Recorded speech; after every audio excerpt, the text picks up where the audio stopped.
My name's Nina. I've been with Avinet for nearly 9 years. I'm the product manager currently, and today I'd like to show you an overview of our offline documents functionality. So when we talk about offline documents, we're referring to functionality within our standard Maestro program that allows you to mark certain documents that you would like to make available offline within our Maestro app. You can make these documents offline for yourself, and I'll show you how. You can also, with the correct access levels, make documents available to other people offline in the app as well, which of course I'll also show you. So let's jump in. As I said, I will take you through the functionality. It might take 10 minutes or so, and then we'll open up the floor to any questions. So first of all, I'd like to reiterate what the app is. For those of you that may not be familiar with it, I'm going to share this link in our chat messages. So this is a guide that will explain to you how you can access the app. It's not something that you download from the App Store.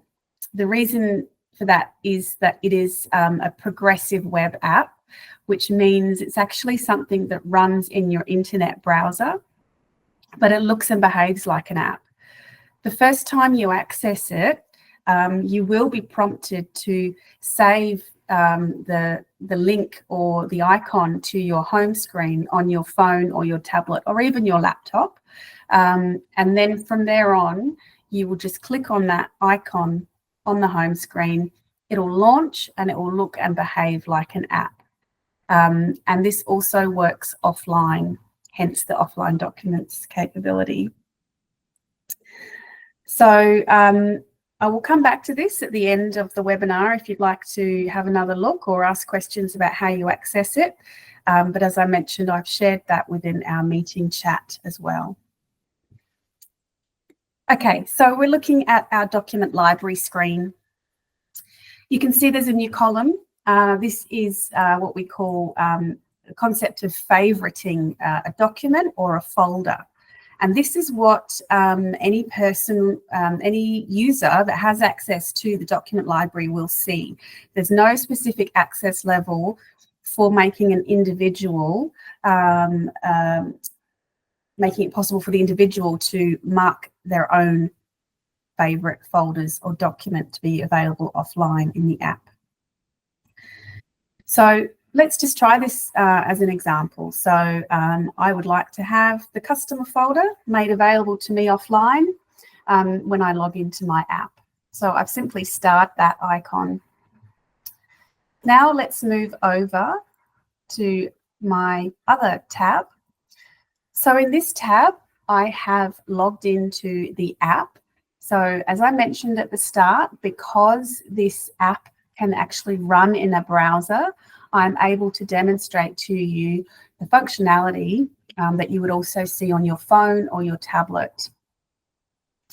On the left-hand side here, we're looking at our menu. So these are actually all of the modules that are currently available in our app. We have our change request or management of change module. We have our check forms, that's the recency check forms. We have general electronic forms. We have managing audits and conducting audits, and we have submission of safety reports. And now here's the latest module, which is our library, which is what we're currently viewing. So after I log in, after I've favorited that folder, there's a refresh done. The system will check for any new, newly marked folders or files that are marked to be available offline. So because I already had my page open, what I'm going to do is I'm going to click the refresh button here. And sure enough, there is the customer folder, which I marked to be available offline. You can see I have a message at the top here. It's updated my favorites, which include one document. There is a green circle here indicating that this is a new folder that I haven't accessed before, and it's been refreshed and presented to me for the first time. So I can go into that folder. Obviously, I can navigate through much as I would on the standard classic Air Maestro app. So now that we are in the app and looking at our documents, I'll explain what we're looking at here. So the left-hand side is an icon that indicates the file type. So we have some PDFs, we have images as well. We see the version number, the size, the file type, when it was last modified, the last revision date, and the next review date. The eye icon allows you to preview the file. This is supported for PDFs and also for images. It's not supported for Word documents. So you can click on that eye icon and it will launch that file in a preview. You also have the option of downloading the file onto your device if you want to. We have a search feature up here which allows you to search for a particular file or folder. It works much as the classic search in the classic app does, and it will leave you with a list of items that match your search criteria. So let's move back over to our standard or classic Air Maestro app or view. I'd like to show you now how to manage favorites for other people. So if we open up the access levels page and I come in here and use the filter box, I'm going to search for document.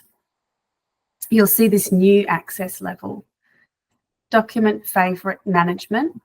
If we hover our mouse over that, it explains what it does. It allows the user to access the document favorite management page.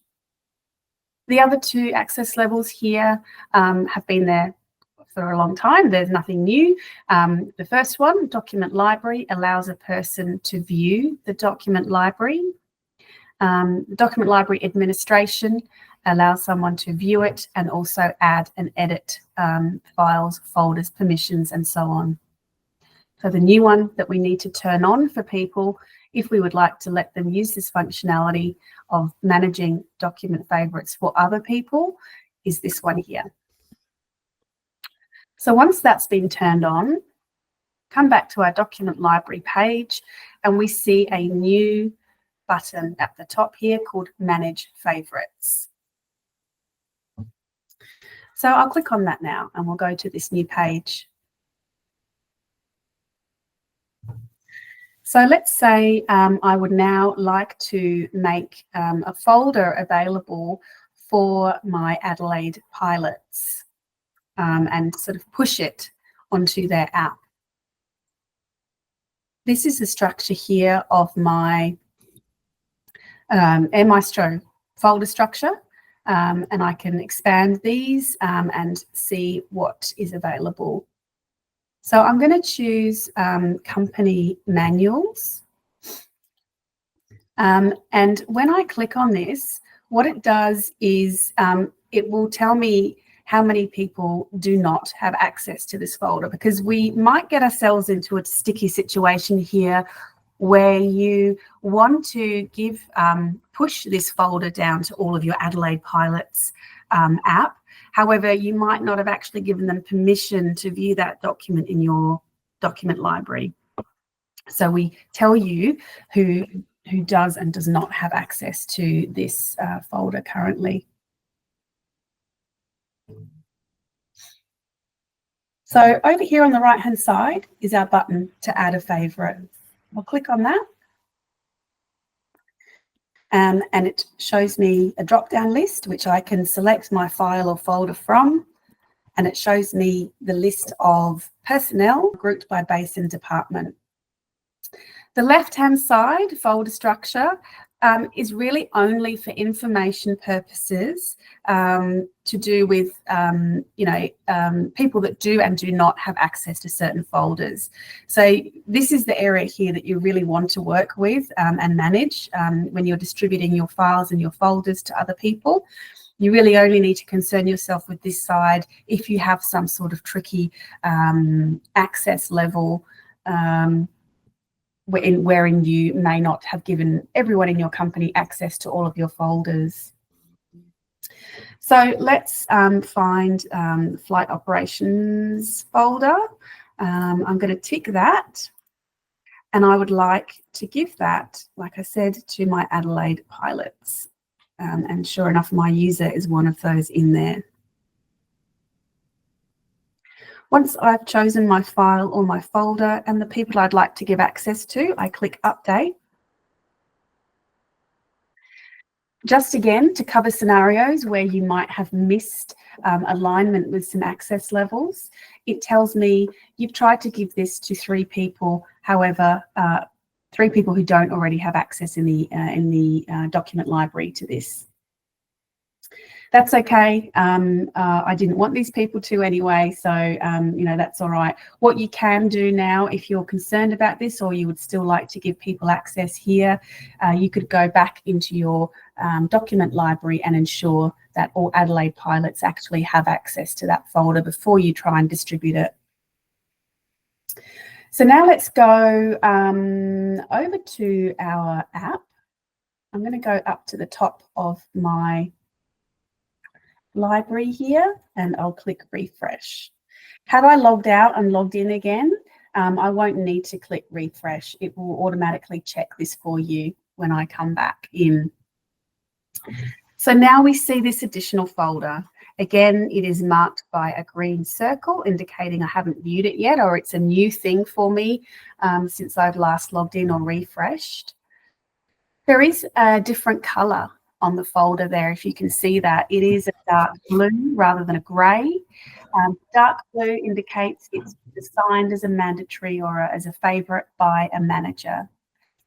So in case you log in and you go, I didn't favourite that myself, what's going on? There is a visual cue to tell you that this was favoured by a manager in your organisation and it's not a personal favourite. Of course, if you hover your mouse over it, it'll give you that pop-up as a reminder as well.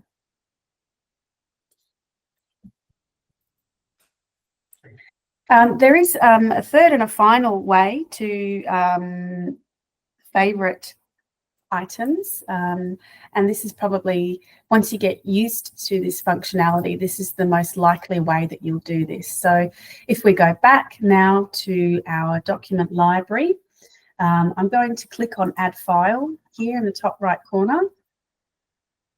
I'm going to select a file. Let's do PDF. I'm going to click Next. And now there is a new section here in our file upload control, which is also allows you to make a favourite for other people. So again, you'd only see this if you have the permission level or the access level that I showed you before, called Document Favourite Administration. So perhaps I would like to just also make this available to my Adelaide pilots. So I click Save. I've uploaded this new document into my document library, and I've distributed that to different people that I've chosen. If you upload a document inside a folder that is already marked as a favourite, it will automatically become a favourite included in that. So I guess the most common use case would be you have a flight operations folder or a maps or something folder. You favourite it once for all your pilots, and then you can just update that folder by adding or removing files as you need, and then you're reassured and guaranteed that anything in that folder will be kept up to date and distributed amongst your crew. So as a final check, let's come back over here. We'll go back to our document library. I'll do my last refresh and check that that file has come through. Sure enough, it has. It's got its green indicator indicating it's new. Its icon is in blue, indicating that it is mandatory, that's been given to me by another person.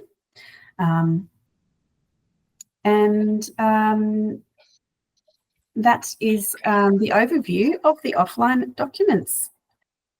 Okay, well, you are obviously welcome to try this out. You're welcome to provide us with feedback. Our friendly help desk are always available for you to call or email and chat with. The link to this recording will be shared to everyone who signed up to the webinar. That should be available sometime this afternoon or possibly by the end of the week. There's also a PDF attachment on this meeting invitation, which is a user guide for what we've just gone through, how to use offline documents in the app, and also how to set them up within Maestro. Hopefully that has given you guys a good overview and understanding of the new feature in the app.